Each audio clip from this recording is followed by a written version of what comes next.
Karena kalau bukan ahli tasawuf tidak mampu memberi definisi tasawuf. Kalaupun diberi bisa-bisa salah. Jangan tasawuf itu diberi definisi oleh orang yang ahli welder. Hamramah aja. Maka dibilang tasawuf nggak ada pada masa Nabi. Karena bukan ahlinya. Kalau bukan ahli berbicara tentang bukan ahlinya, pasti salah. Yang bukan. Bahagian daripadanya ilmu tasawuf itu membahas namimah. Sebahagian daripada pembicaraan tasawuf yang berkaitan dengan tasawuf itu berbicara tentang namimah. Namimah adu domba. Ya? Namimah. Jadi sebahagian daripada bahasan ilmu tasawuf itulah namimah. Sebahagian. Dan apalagi barang yang kemudiannya namimah daripada muhlikat. Muhlikat maknanya perkara-perkara yang membinasakan. Perkara-perkara tercela. Yang telah lalu, telah disebutkan, maka yaitu tasawuf. Titik. Perkara yang mencelakakan dalam agama, dengki, ria,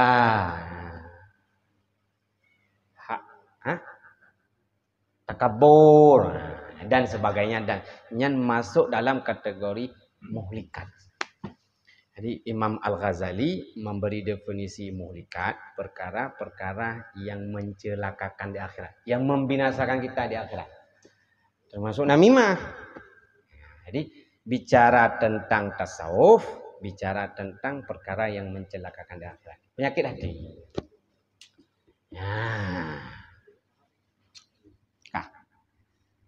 Dan telah mentarif, ta'rif mendefinisi, ta'rif mendefinisi, dan telah mendefinisi oleh mereka itu. Mereka itu siapa? Mereka itu orang yang dalam ahli bidang ilmu tasawuf. Karena kalau bukan ahli tasawuf tidak mampu memberi definisi tasawuf. Kalaupun diberi bisa-bisa salah. Jangan tasawuf itu diberi definisi oleh orang yang ahli welder. Hamramah aja. Maka dibilang tasawuf nggak ada pada masa Nabi. Karena bukan ahlinya. Kalau bukan ahli berbicara tentang bukan ahlinya, pasti salah. Yang bukan. Kamu tumpam bro. Nah, begitu ya. Mereka itu ahli dalam bidang tasawuf. Gampang lah. Perhatikan baik-baik kalimat demi kalimat isi kita. Mudah-mudahan dalam. Dan telah mentarif, memberi definisi oleh mereka itu. Mereka itu siapa? Mereka itu ahli dalam bidang itu. Kan nggak disebut siapa mereka itu kan? Akan dia tasawuf. Dengan bahwasanya apa definisinya? Ilmu tasawuf adalah ilmu dengan usul. Ilmu tasawuf, ilmu usul. Usul asal. Usul asal. Usuluddin, asal agama. Usul fikih, asal fikih. Ilmu tasawuf adalah sebahagian daripada mereka yang memberi definisi seperti ini. Bukan berarti salah mereka yang memberikan definisi yang bukan seperti ini.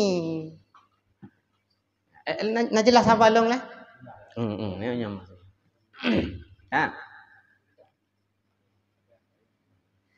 Membaikkan hati dan sekalian panca indera. Titik. satu bidang ilmu. Yang ilmu itu kita mengetahui dengan ilmu tersebut apa kita membaikkan hati. Telah mentarif oleh mereka itu akan dia ilmu tasawuf dengan bahwasanya ilmu tasawuf adalah ilmu dengan usul yang diketahui dengan dia ilmu akan apa kita ketahui akan membaikkan hati dan akan membaikkan sekalian panca indera. Titik. Yang kenya ilmu tasawuf. Disebut hati karena menyoka baik hati pasti baik panca indera. Jadi setiap baik panca indera belum tentu baik hati. Karena panca indera bisa menipu. Kan banyak ya. Ada orang baik hati dan baik panca indera dengan tidak mempelajari ilmu tasawuf. Nah, kecuali Nabi. Itu bukan berbaik, memang kabaik. Nabi kan ismah, tidak ada salah. Kalau kita nah, kita banyak salah. Hati ini perlu panca indera pun perlu dengan apa? Dengan ilmu tasawuf. Bagaimana caranya? Pelajari ilmu tasawuf. K. Dan faedahnya. Yang faedah. Faedah bukan tujuan. Faedah bukan tujuan. Faedah kelebihan. Faedah kelebihan. Berarti kalau bicara kelebihan sudah ada pokok. Kan nggak mungkin ada lebih kalau tidak ada dasar. Mau paham ya? Kelebihan itu sesuatu fadailul a'mal. Faedah ilmu tasawuf itu apa? Kelebihan ilmu tasawuf setelah kita pelajari dan kita amalkan apa? Berarti tujuan bertasawuf apa? Beda tujuan dengan faedah. Tujuannya pernah? Yang definisi ilmu tasawuf. Yang harus hati-hati, makanya ilmu pelan-pelan ya. Itu definisi. Jangan bilang, ayo kita belajar ilmu tasawuf. Ilmu tasawuf, ilmu tentang apa? Ilmu tentang meratib. Bukan. Karena di sini belum bicara tentang berzikir. Ilmu tasawuf adalah ilmu yang mempelajari tentang bagaimana tata cara memperbaiki hati dan bagaimana tata cara memperbaiki panca indera. Itulah disebut ilmu tasawuf. Kekenyang bahasanya. Dan faedahnya, kalau faedah kan kelebihan. Nah, tujuan dengan kelebihan beda kan? Nah, apa beda? Nah, tujuan bertasawuf apa? Untuk apa kita bertasawuf? Apa tujuannya? Membaikkan hati.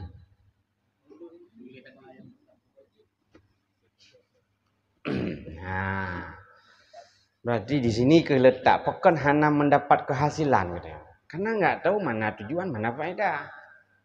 Apa tujuan bertasawuf? Apa faedah bertasawuf? Tujuan ikut perintah Allah. Ikut perintah Allah. Halo deh. Iya. Dalam ayatnya. Oke, menteri aku pegang. Kenapa kamu memperbaiki hati? Allah memerintahkan untuk kita memperbaiki hati. Pasti tujuan bertasawuf ikut perintah Allah. Itu tujuannya. Hikmah daripada ikut perintah Allah, baru bicara faedah. Jangan jadikan faedah itu sebagai tujuan, meramas. Jangan jadikan faedah itu sebagai tujuan. Contoh. Sembahyang duha. Contoh yang biasa contoh. Sembahyang duha apa tujuan? Baru sekarang ikut perintah Allah kan. Selama ini tujuan itu mudah rezeki juga. Salah. Faedahi mudah rezeki. Kalau mudah rezeki dituju gara-gara salat duha, orang hina menjadikan amalan akhirat sebagai batu loncatan mendapat nikmat dunia. Jangan salah paham. Ulang. Salat duha, baca Yasin, baca Waqiah. Kenapa kita lakukan itu? Perintah. Ada hikmah. Allah berjanji. Jangan hikmah dijadikan tujuan. Hina. Padahal tidak ada pernah dalam kitab menulis orang salat duha mudah rezeki. Faedahnya bukan tujuannya. Ya nani dia Bismillahirrahmanirrahim. Al-Waqiah. Gimana Al-Waqiah? Iza waqa'atul waqi'ah. Kita ya sama orang, kenapa baca ya? Enggak mudah rezeki. Allah. Kamu pandai? Jadi kalau ditanya kenapa baca Waqiah? Perintah Allah. Kalau enggak dimudah rezeki, enggak ada urusan. Enggak aku baca Waqiah pun mudah rezekinya. Menaiki. Kan kok hina? Baca Waqiah kan amalan sampai akhirat. Kita jadikan batu loncatan untuk mendapat dun. Ini jangan salah paham bahasa kita. Hai boleh. Berarti tingkat kitanya kalau mengharap dunia dengan amalan akhir. Hikmah dapat. Ini sebagai contoh mesti kita bedakan tujuan dengan hikmah atau faedah. Kelebihan apa?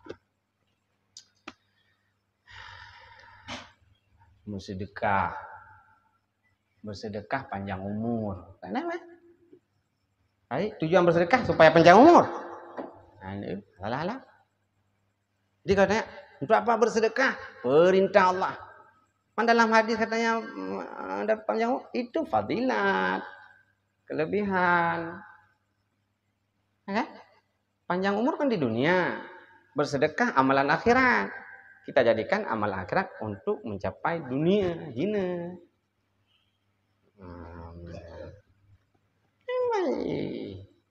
Mami hana bersedekah pendek umur. Amalnya hati-hati. Begat depan. Jadi kalau seperti itu nggak mau lagi bersedekah namanya. Sedekah terus niat itu perintah. Hikmah itu Allah. Menang. Jadi kembali ke masalah. Tujuan bertasawuf ikut perintah hayat yang memerintahkan tasawuf. Istilah tasawuf nama. Tapi ayat yang memerintahkan tasawuf. Tastafi. Tauhid, tasawuf, fikih. Yang pertama. Nah, kalau ditanyakan mana dalil tastafi? Tas tasawuf, tauhid, fikih. Dalam ayat sudah ada. Cuma kita nggak bisa memahami. Kata Luqmanul Hakim.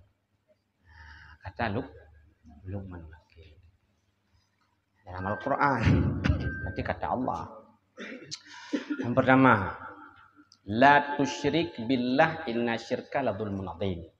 Yang ayat yang wajib mengetahui ilmu tauhid. Kamu nanggung nih? La tusyrik billah, jangan engkau sekutukan Allah. Ya bunayya, jangan engkau sekutukan Allah. Inna syirka la dzulmun adzim. Sesungguh mensyirikkan Allah itu kezaliman yang sangat besar. Bagaimana cara tidak mensyirikkan Allah? Dengan mempelajari ilmu tauhid. Karena perintah ilmu tauhid dalam Al-Quran. Yang kedua, singkat mentang. Ya bunayya, wahai anakku, kata Al-Hakim, aqimus shalah. Dirikan olehmu, wahai anak, akan shalah. Shalah. Bagaimana cara mendirikan salat? Pelajari rukunnya, syaratnya, yang membatalkannya, wudu. Yang fikih. Karena dua. Yang terakhir tentang tasawuf. Wala tamshi fil ardi maraha.